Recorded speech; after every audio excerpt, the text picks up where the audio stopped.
Welcome to the Good Place Marionville podcast, dedicated to highlighting the good happening right here in Marionville, Missouri. We are going to go historical today with one of the oldest civic organizations in Marionville. The Marionville Lions Club just celebrated their 83rd year in existence. The Lions Club is an international civic organization, and the service of the Lions reaches around the planet, serving in over 200 countries and geographical areas with over 48,000 clubs and over 1.4 million members. And each one is helping to make others and their communities better. Wow, that is a lot of people. So Randy Smart is here today as our special guest representing the Marionville Lions Club. Randy, welcome back. Thank you. It's great to be here. All right, so Randy, how long have you been involved in the Marionville Lions Club? Well, I should know the exact number of years, but I'm going to say 76, close to 50 years, probably. Wow, that's awesome. That's awesome. Was your dad involved before you? Yes, he certainly was. He took up the role as a member of the Lions and was very active in it. Big thing was always the chicken barbecue they held each year, and so we had a chicken roast. It was a broiler festival of sorts of our own, and I remember that was a huge thing. But very active. We used to have a chicken roast. Sounds like something we should do again. I was That just sounds going to really say, good. should we talk about having one of these again? I think they served 1,000 plates of chicken. Oh, my word. In That's those days, incredible. that was a lot of chicken. Wow. So is that a memory from when you were a kid? Yes, Okay. for sure. Just a very big, engaging activity, along with many other things. But there was always the annual event that kind of was the keystone event of the club. Wow. People send it around a lot like they do the Apple Fest. Yeah. Yeah, very cool. All right. Most people who think of the Lions Club think it's only for men. Is that true? It's a good question. No, it is not. Locally, we've still struggled to include the female gender in our club's membership, but not because we don't want them, because it's just in a small town there are a limited number of potentials.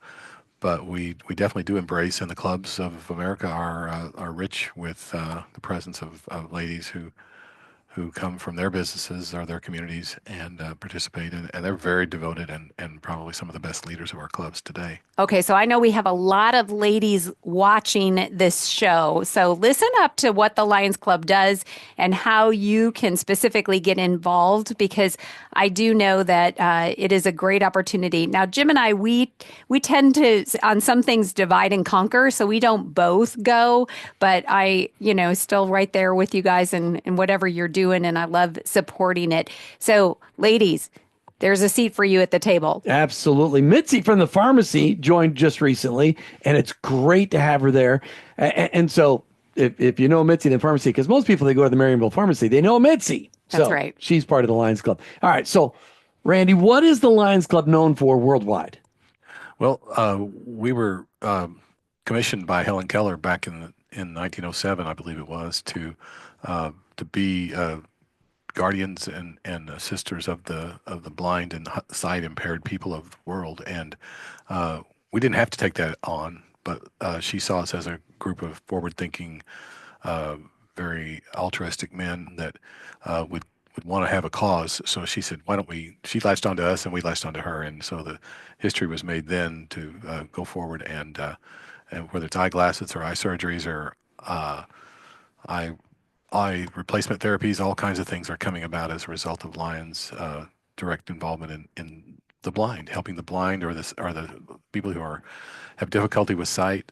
They need leader dogs to bring them around. They need re-educated or trained to deal with their blindness or to deal with life in a blind condition. We help with all of those areas. And of course, diabetes is often the cause of blindness, so we kind of piggyback blindness and diabetes together as causes we try to foster. So, but Helen Keller got it started, and we definitely focus on that, if I can use the pun, but we definitely move toward that. That was good, Randy. For those that didn't catch it, you can hit rewind and listen to that again.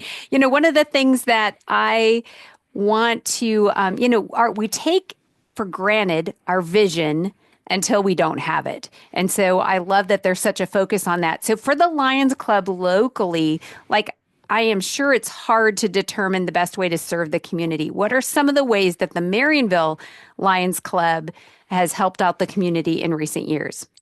Well, a number of ways. Our first focus is with the young children who might need assistance. Mm-hmm. We have people, our eyes, our nurses and our administrators of our schools and our churches. And so if we find people who have been said to need additional assistance in the procurement of glasses or determining if there might be amblyopia, which is lazy eye, sometimes people call it, eye correction from muscle strengthening. We look for those needs, and then we try to move toward those and help them with an appointment and the sponsoring of the cost of the appointment and the glasses that are recommended. Or maybe they're just fine. They just thought they had a problem that they needed nothing but an exam to put away their fears. Right. Isn't there specifically something you guys got equipment for the school to help with that this last year? Yes, we participated in the purchase of a nice eye testing device that I believe they've used a significant amount of time with and found a lot of needs, or at least, again, determining what a child needs. And we find it to be extremely helpful, and I'm sure they do too. It satisfies one of their needs to confirm the quality of the sight of their children. Right. It makes it easier for them to screen the kids. I mean, Right. they can put them through because it's a machine, and it's a lot easier than saying, "Hey, what's that line say over there?" They're actually able to screen a lot faster. Well, and so I have a little prop with me today because one of the other things you do is you have these boxes around town. This one has been sitting at Alice Irene and is full of glasses. I'm going to be shipping it off this week because that's one of the things I think a lot of people know. And this is what the new boxes look like when you have a green screen in your studio. Yes, it disappears. So I brought in the old box, but I'm going to take it in. But the thing that's really neat about this is a lot of people know about the fact that the Lions Club gathers old eyeglasses that you're no longer using. Okay, Jim, we got it. That is so cool. And we have a box here at Central Place. Randy, you guys have one at your office. They're at the restaurant. There's other places around town. Bank of Billings, I believe, has it. Probably the pharmacy. So old eyeglasses can be repurposed through the Lions Club, but you guys just do so much more. And I think it's so great to raise awareness about it. There's been a steady increase, Randy, in the attendance at our twice monthly meetings that we meet at Alice Irene's the second and the fourth Wednesdays of the month at noontime. How many members do we have? In fact, you're today? headed to lunch. That's right. We're headed to lunch very shortly. Well, I think we have maybe 15 or 20, but we have 10 or we have probably 12 very regular attenders, and that's a great number for that percent as a percentage because clubs with larger numbers often don't have more than half a dozen or a dozen attend. So our percentage of membership and attendance is very strong. And we have great conversations. We're often talking about how do we meet specific needs within the community. Sometimes we just get updates of what's going on in the community, and we always have a great meal. We'll talk about those logistics. For people that are curious about actually joining the Lions Club, what does that actually look like? Well, we want interest from the person to begin with that has the attitude that they want to do something maybe to help themselves in the town and help them feel good about themselves being a part of the small town. So they come to our meeting as an interested member. We would invite them to come by and inquire and join. We would buy them a lunch at Alice Irene's the second and fourth Wednesdays at noon. If they show up and say, heard about the Lions Club, like to know more about it, we will welcome them, and they could sit through a meeting with a free meal on us and find out if they want to be part of it. I doubt they wouldn't have some enthusiasm that they didn't expect they would get from it, because we're not a raucous, wild crowd. We're just a quiet bunch of guys. We joke a lot, and we don't joke at each other's expense too much. But we depends on the meeting. But Depends on what kind of mood Randy and I are in. Yeah. We can give you a feel for what our club has accomplished in every meeting because we've got an agenda. We have funds, and we raise funds, and therefore we got a means to do things. So if you got an agenda that you need something considered, we probably are open to it. But we want you to be a member first. We don't just accept a plea for something directly at a meeting. It has to work its way around through the system. But we are very proactive with our parks and our schools and our community in general, and has some really great impacts on the community at large. So that's our goal. Awesome. And the annual dues are $240, and that includes your lunch twice a month for the year. So it's not very expensive, and you get opportunities to contribute during the year. In fact, Randy, we got some big events coming up this fall. We want to talk about some of those. You have a favorite that you love to do. Well, there's a combined thing. We have a golf tournament that's held every year. I'm not 100% sure of the location of that, but I'm pretty sure it's going to be Going back. at Indian Creek again. We also combine sponsorship of a calendar. It's a white squirrel calendar we sell every year. We usually don't sell out, but we have ample supply still in this early in the year. People give them away throughout the year as I'll get ours. commemorative from Marionville area and the White Squirrels. But we have a great attendance at our White Squirrel golf tournament and the calendar sponsorship combined. It's a very successful fundraiser for us. It keeps our club coffers adequately supplied for all the good things we want to try to accomplish throughout the rest of the year. Yeah, and the goal is everything that we raise, except for the lunches that we spend, everything goes out. I mean, we don't have overhead. We don't have administrative costs or anything like that. And we get the golf tournament, the calendar thing. We also have our booth where we'll be giving away water at Applefest just to let people know what's going on from within the Lions Club, just get people involved.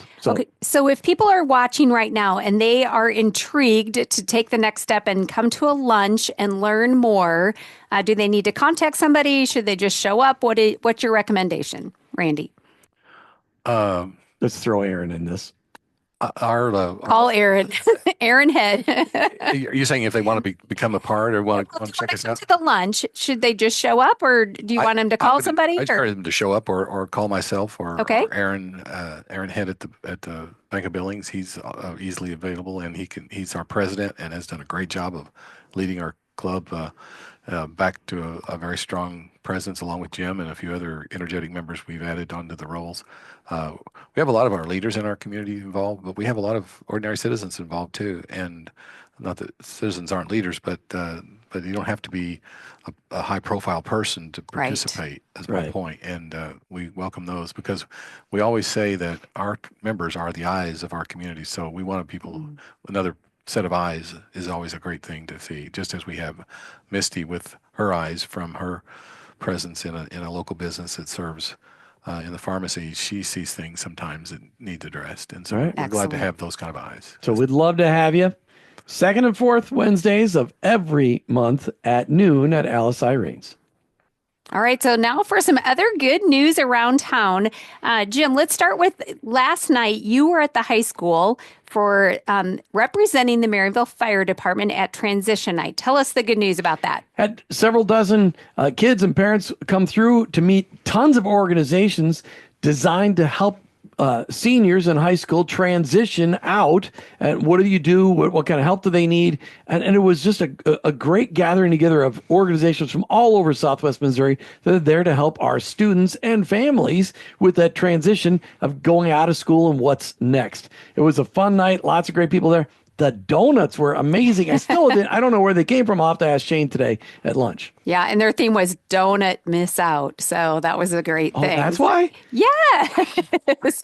All right. In other school news, I just want to congratulate the Lady Comets for working so hard this year on their basketball team and for playing well all the way through the quarterfinals last weekend. Huge shout out to all the Comet fans. I saw you supporting them so well online and in person at the games. Randy, spring sports are in full swing. What's your favorite sport to watch Comets play? Well, I know, put you on the spot. Football is number one always, and basketball. Of course, football is a boys' sport, and lady sports, volleyball, and different things. But for me personally, it would be football. Okay. But, baseball is a great spring sport, and I really enjoy that. It's great to watch these guys develop and get stronger and faster. And I drove by the fields last night on my way home from the high school, and I saw kids out practicing and doing all the drills. So very we've got good. An exciting future in our baseball and softball programs because of our new fields that are coming along. And that's huge good news because we will have we've got great fields in the park, but they'll be used in other non-school ways or in school secondary ways. But our turf fields coming and our the quality of that field is going to be second to none. It's going to make people want to come to Marionville to play baseball, as I already do, I think, somewhat. New softball, new baseball, and the football field's going to have turf on it, too, before we get to the fall. So mark your calendars for the general elections coming up on April the 8th. That's right, April the 8th. Each ward in Marionville has an alderman running for re-election. And we pulled up a sample ballot from the Lawrence County website, and there are a couple of other items to be aware of that you're voting for on the 8th of April. The County of Lawrence Board of Development Disabled has a question out there.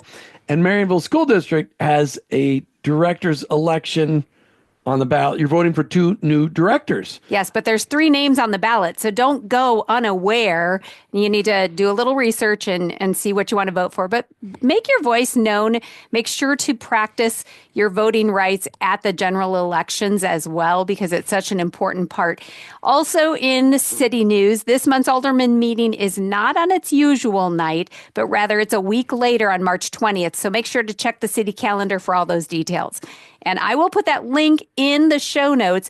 And here's a huge shout out to all of you subscribers. Thank you so much for subscribing to the Good Place Marionville YouTube channel.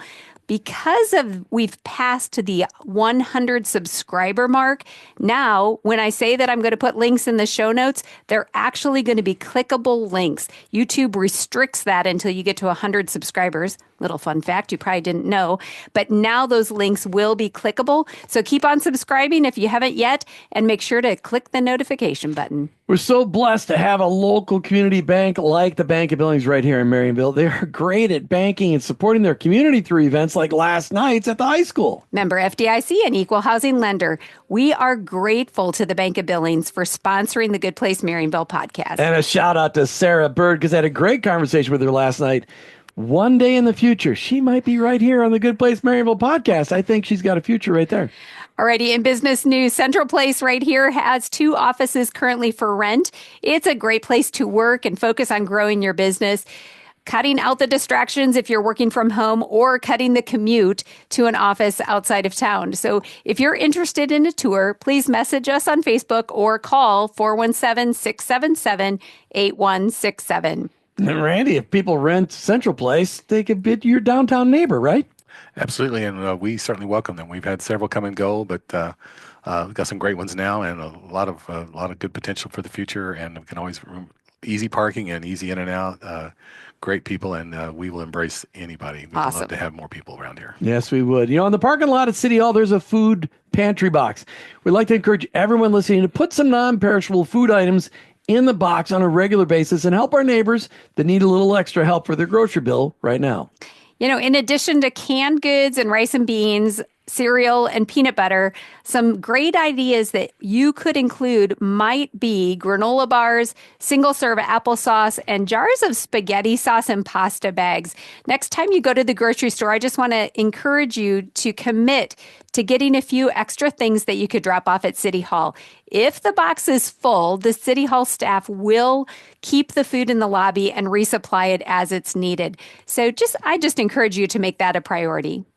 Jim, any first responder news this week? I didn't ask you. Last Thursday night, we had somebody donate a house for us to do a whole bunch of practice search and rescue stuff in it. It was just outside of Aurora, and we had 30 firefighters from 5 different fire departments come and practice search and rescue in a house that had been burned. Wow. That had no electricity. And it was just incredible. It's so much work to be a firefighter, but so rewarding to be able to hang out with other people who are wanting to help serve their communities. There's always room for you on our Marionville Fire Department. If you are interested in serving, just come out and meet us on a Monday night at 6:30, and we're out there checking our trucks. We'd love to meet you and just tell you what it's all about. That's awesome. Great training for everybody. So the Good Place Marionville podcast newest sponsor is Todd Wright with Alpha Realty, and I will put the links to connect with Todd in the show notes because now they're clickable. Todd has a passion for all forms of real estate, commercial, agricultural, and residential.